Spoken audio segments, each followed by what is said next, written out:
आईएलए जो non government organisation है उन्होंने फाउंड किया, उसके पीछे मकसद क्या है? देखिए, आईएलए जो है इसका फुल फॉर्म है आई लव ऑल, यानी कि आपकी सराउंडिंग में जो भी चीज़ है, आप जैसे मान लीजिए मैं यहाँ रह रहा हूँ तो मेरे सराउंडिंग में दूसरे आदमी हैं, कुछ जानवर है, वातावरण है, हवा है, वायु है, जल है, पेड़ है, नीर है, इन सब को मैं दिल से प्यार करता हूँ। और अगर मैं दिल से प्यार करता हूँ तो मुझे इन सब चीज़ की कल आपको देखभाल भी करनी पड़ेगी, और अगर आप उसकी देखभाल नहीं करेंगे तो वो आपको हानि भी पहुंचा सकता है। तो हमारा ये मकसद है कि जहाँ भी मैं रहूँ, अब मैं रह रहा हूँ भारत में, तो यानी कि भारत की मिट्टी, भारत का वायु, भारत का जल, अब ये मेरा फ़र्ज़ है कि मैं इसका प्रोटेक्शन करूँ।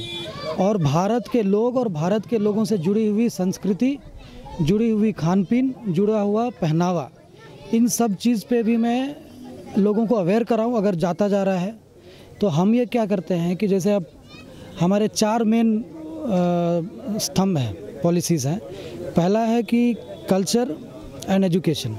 कल्चर एंड एजुकेशन में हम लोगों को ये भारत के हर क्षेत्र के, चाहे वो हिंदू हो, मुस्लिम हो, क्रिश्चियन हो, किसी भी जाति का हो, ब्राह्मण हो, शूद्र, जो भी हो, हर को रिलेटेड कल्चर हम चाहते हैं कि जो वो भूलने लगे हैं। आपका खान पीन, अब अधिक से अधिक बीमारी जो हो रहा है वो खान पीन की वजह से हो रहा है। तो हम अपने इंडियन कल्चर में जो बेस्ट चीज़ें थी उसको हम उजागर करें, और जो नेगेटिव चीज़ें थी उसको हम पीछे लें। उस पर हम प्रमोशनल एस्पेक्ट मोटिवेट करते हैं, प्रमोट करते हैं। ये पहला चीज़ है। उसके बाद दूसरा है आपका हेल्थ। हम लोगों को ये जागरूक करना चाहते हैं कि आपको दवाई आज हम दे देंगे तो आप ठीक हो जाएंगे, लेकिन व्हाट अबाउट 10 डेज़ आफ्टर, आप 10 दिन बाद आप फिर बीमार पड़ेंगे, फिर दवाई खाएंगे। तो क्यों ना ऐसी उपाय हो कि आपके बीच में से ही, आपके अपने ही वातावरण में ऐसे चीज़ें बता दिया जाए जिससे कि वो हेल्दी लिविंग से, हेल्दी एक्सरसाइज से, हेल्दी फूड से, हेल्दी डाइट से वो ठीक होने लगे। तीसरा चीज़ है कि केवल एडवांसमेंट इज़ नॉट इनफ। आपके पास स्किल्स है, आप उस स्किल्स का यूटिलाइजेशन नहीं कर रहे हैं, या आप सेमी स्किल्ड हैं, आप सेमी स्किल्ड को आप एम्प्लॉयमेंट नहीं दिलवा पाएंगे। तो जब हम इन कैंप्स में जाते हैं, तो मान लीजिए मुझे इस कैंप में कोई ऐसा लड़का मिला या लड़की मिली जो कि सेमी स्किल्ड है, तो मैं ये कोशिश करता हूँ कि मैं अपने थ्रू जहाँ जिसको एब्जॉर्व करवा सकूँ। अगर वो हाफ ट्रेंड नर्स है तो उसको और ट्रेनिंग दूँ और उसको मैं उस जगह पे प्लेस करवा सकूँ। या कोई ऑलरेडी जॉबलेस है, स्किल्ड है, तो उसका स्किल असेसमेंट करके मैं अपने लेवल पे और अपने दोस्तों के लेवल पे थ्रू फाउंडेशन उसको कहीं मैं दिलवा सकूँ, और नहीं तो अपग्रेड करवा सकूँ। वो इसका जो स्किल डेवलपमेंट वाली पार्ट है वो है। उसके अलावा छोटे बच्चों को आइडेंटिफाई, यहाँ कितने सारे बच्चे हैं, इन बच्चों को आइडेंटिफाई करना जिसको पढ़ने का हुनर है और पढ़ाई छोड़ चुका है, उसके लिए एजुकेशनल क्लासेस कंडक्ट करके, अगर हम उसको डॉक्टर या टीचर नहीं बना सके तो हम उसको इतना स्किल ज़रूर दे दें कि वो जॉब कर सके। ये हमारा जो मोदी जी का जो प्रधानमंत्री योजना चल रही है आजकल, तो उसमें तो प्रधानमंत्री जी कर ही रहे हैं, but as a general citizen हमने सोचा कि हम सब शुरू करें। और हेल्थ अवेयरनेस में इम्पॉर्टेंट बात यह है कि आज के डेट में आपको खुद पता है कि कितने डायग्नोस्टिक सेंटर्स हैं, कितने हॉस्पिटल्स हैं, कितने डॉक्टर्स हैं, मगर बीमारियां देखिए नीचे नीचे आते जा रहा है। अब 12 साल का बच्चा, एक ज़माने में अगर 50-60 साल के पेरेंट्स हुआ करते थे तो उसके 30-35 साल के बच्चे बीमार नहीं होते थे। आज के डेट में फादर भी बीमार है, बच्चा भी बीमार है, ग्रैंडफादर भी बीमार है। ऐसा क्यों? आप खुद सोच के देखिए कि तीनों जनरेशन क्यों बीमार हो रहे हैं। और आप देखिए 22 साल 23 साल के लड़के डायबिटिक हैं, हाइपरटेंसिव हैं, हार्ट की प्रॉब्लम आ रही है, किडनी की प्रॉब्लम आ रही है। तो मेरे मन में ऐसा विचार आया कि कहीं ना कहीं जो हमारी ट्रेडिशनल वे ऑफ ट्रीटमेंट था और जो मॉडर्न वे ऑफ सिस्टम है, उसके बीच में इंटरलिंकिंग मेडिसिन मिस हो गया है। या तो हम अपने कल्चर से भटकते जा रहे हैं इस वजह से, या हमने उस चीज़ पे ध्यान ही नहीं दिया कि हम एक्सट्रीम मॉडर्न हो गए और हम एक्सट्रीम ट्रेडिशनल चीज़ों को हमने छोड़ दिया। तो हम थ्रू इला कहीं ना कहीं उस लिंक को स्टैब्लिश करना चाहते हैं। We are in that process. ये है कि आईएलए ऐसे जो गरीब इलाके हैं, बस्तियां हैं, जैसे यहाँ तो आकर हमने देखा कि नाला है, यहाँ पर रहना ही मुश्किल है, ऐसे इलाकों मतलब क्षेत्र को, ऐसे इलाकों को के पीछे मतलब क्या मकसद है यहाँ जाने का? ऐसे इलाके में जब मैं यहाँ पे not as a doctor, as a volunteer आया था फॉर सम अदर NGO, मैंने ऑब्ज़र्व किया कि यहाँ पे हफीम, चरस, नाला तो चलिए गंदगी है, इसको आप हटा नहीं सकते, इनको रहने का मिला है तो ये यहीं रहेंगे, लेकिन मैंने देखा है कि इनमें हफीम, चरस का सेवन बहुत है। आगे जाके उसके दुकानें भी हैं और इस पर सरकार का कोई कंट्रोल नहीं है, लोकल अथॉरिटीज़ का कंट्रोल नहीं है। एक ही कंट्रोल पॉसिबल है कि इसको मोटिवेट किया जाए कि वो चीज़ें बुरी है और उसको हटाओ। और दूसरा कि नाला है तो ठीक है, लेकिन आप जो पानी भी आ रहा है या आप ला रहे हैं उस पानी को भी साफ़ करके नहीं पी रहे हैं। यहाँ पे ज़्यादा से ज़्यादा अभी तक जो मैंने देखा है आई की इन्फेक्शन बहुत है, इसलिए कि आप हाथ साफ़ नहीं कर रहे हैं। आप खाना जो बना रहे हैं वो पानी भी आप साफ़ नहीं यूज़ कर रहे हैं। आप जो पानी पी रहे हैं, भले आपके पास पीने का भी पानी है, लेकिन आप हाथ ही गंदे रखेंगे तो कहाँ से होगा।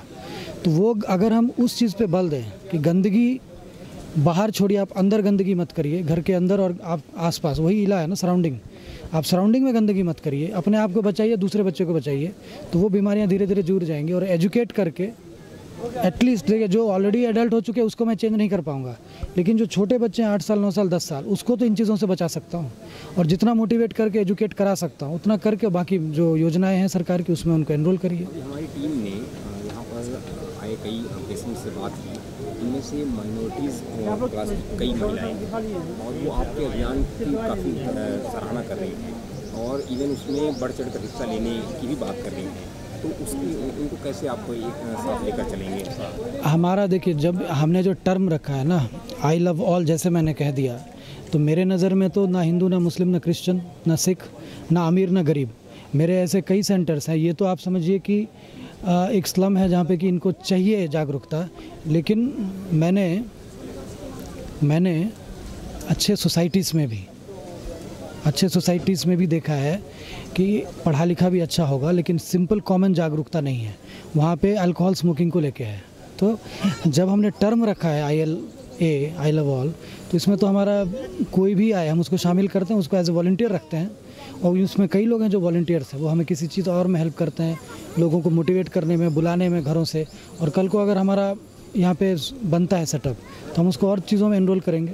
हमारा मतलब we believe in Indian first, thereafter whatever you are, either religion हो या फूड खाना, जो भी, first priority is being an Indian. अगर वो इंडियन है, वो मेरा भाई है और मुझे करना है, यही सोच लेके हम आगे बढ़ रहे हैं। आईएलए के आगे के अपकमिंग प्रोग्राम्स के बारे में कुछ जानकारी आपको दे सके, मोटे तौर पर जानकारी की भैया?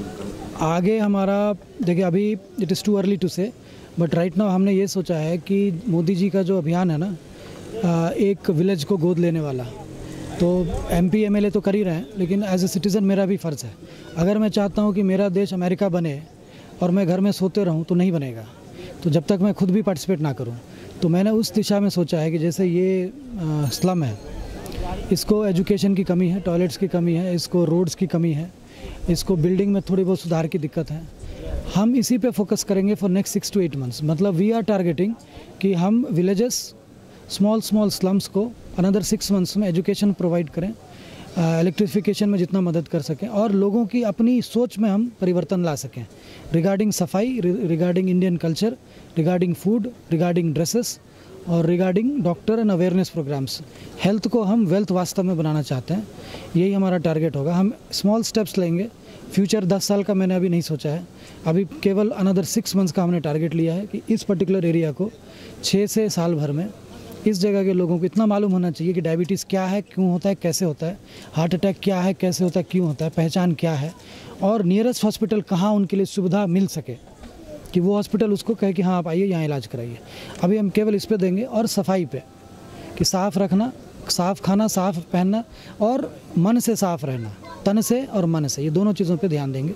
तो पहला यही है मेरा अभी फ़िलहाल। मिनिस्टर योग और ट्रेडिशनल मेडिसिन, हाँ, जैसे उन्होंने आयुष मिनिस्ट्री भी गठित की, तो इस क्षेत्र में आप कैसे काम कर रहे हैं? लोगों को भाई बीमार ना हो, इसके लिए योग और दूसरी। तो मैंने आपको राइट फ्रॉम द बिगिनिंग में आपको कह रहा हूँ कि हम बिलीव करते हैं इंडिया के कल्चरल वैल्यूज़ में, और मैं हमेशा मान रहा हूँ कि बीमारी आजकल जो हो रही है, डिस्पाइट ऑल द एडवांसमेंट, इतने मैक्स हो गए, फोर्टिस हो गए, अपोलो हो गए, नोएडा में सुपर स्पेशलिटी 10 हॉस्पिटल होंगे, लेकिन बीमारी तो कम नहीं हो रही।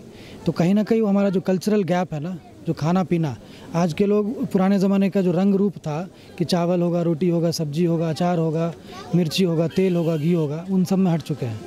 तो हम इन चीज़ पे तो फोकस कर ही रहे हैं। हम तो चाहते हैं कि आयुर्वेदा सिस्टम, हमारा जो ट्रेडिशनल वे था और जो मॉडर्न वे है, उसके बीच का एक हम गैप फिलअप करें, और वो इसी के थ्रू होगा, योग के थ्रू होगा, एक्सरसाइज के थ्रू होगा और ट्रेडिशनल खानों को प्रचार करने के थ्रू होगा और traditional way of living including पहनावा।